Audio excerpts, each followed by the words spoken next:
বস non brand laser cutting embroidery machine কিনতে যাচ্ছেন নাকি আসলে লস কিনতে যাচ্ছেন? কারণ বর্তমান মার্কেটে আসা বেশিরভাগ লেজার কাটিং মেশিনই যেগুলো আপনাকে প্রফিট তো দেবেই না, উল্টো আপনার ফ্লোরের ইলেকট্রিসিটি বিলটাই প্রায় দ্বিগুণ করে ফেলবে। তাই লেজার কাটিং এমব্রয়ডারি মেশিন কেনার আগে আজকের এই 5টা বিষয় যদি মাথায় রাখেন, তাহলে খুব সহজেই বুঝে যাবেন মেশিন কেনা খুব একটা বিষয় না, কিন্তু রাইট মেশিন না কিনে ঠকে যাওয়াটাই আসল প্রবলেম। নাম্বার 1, লেজার ডিভাইসের ইলেকট্রিসিটি কনজাম্পশন।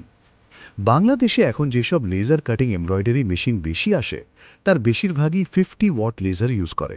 এমনকি আপনার ফ্লোরে যদি অলরেডি মেশিন থাকে, খুব সম্ভবত সেটাও 50 ওয়াটই। ঠিক এখানেই সিনসিনের সাথে অন্য ব্র্যান্ডের লেজার মেশিনের ক্লিয়ার একটা ডিফারেন্স আছে। সেটা হচ্ছে সিনসিন মেশিনের লেজার কনজিউম করে মাত্র 25 ওয়াট। মানে কি দাঁড়ালো? আপনি প্রতিদিন এক্সট্রা কস্ট দিচ্ছেন শুধু ভুল মেশিন ডিসিশনের কারণে। Number 2, cutting quality. লেজার কাটিংয়ের পর বার্ন মার্ক পড়ে কিনা এটা চেক করে নিতে হবে, কারণ একটা বার্ন মার্কের কারণে বায়ার পুরো অর্ডার রিজেক্ট করে দিতে পারে। Number 3, cutting speed and smoothness stable কিনা। কাটিং জার্ক থাকলে এজ ক্লিন আসবে না, ফলাফল কোয়ালিটি নাই। নাম্বার 4, লেয়ার কাটিং হয় কিনা। নিচের লেয়ার ঠিক রেখে ওপরের লেয়ার কাটিং খুবই ইম্পর্টেন্ট পার্ট বর্তমানে, সেটা যাচাই করে নেওয়া। Number 5, maintenance and calibration.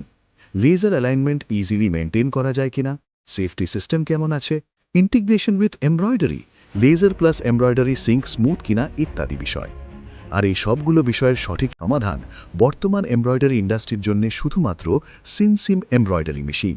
তাই এমব্রয়ডারি মেশিন কেনার আগে ভালোভাবে যাচাই করুন এবং সঠিক ব্র্যান্ডের মেশিন বেছে নিন। সিনসিম এমব্রয়ডারি মেশিন সম্পর্কে বিস্তারিত জানতে আমাদের সাথে যোগাযোগ করতে পারেন। 01997353535। Better embroidery, better life.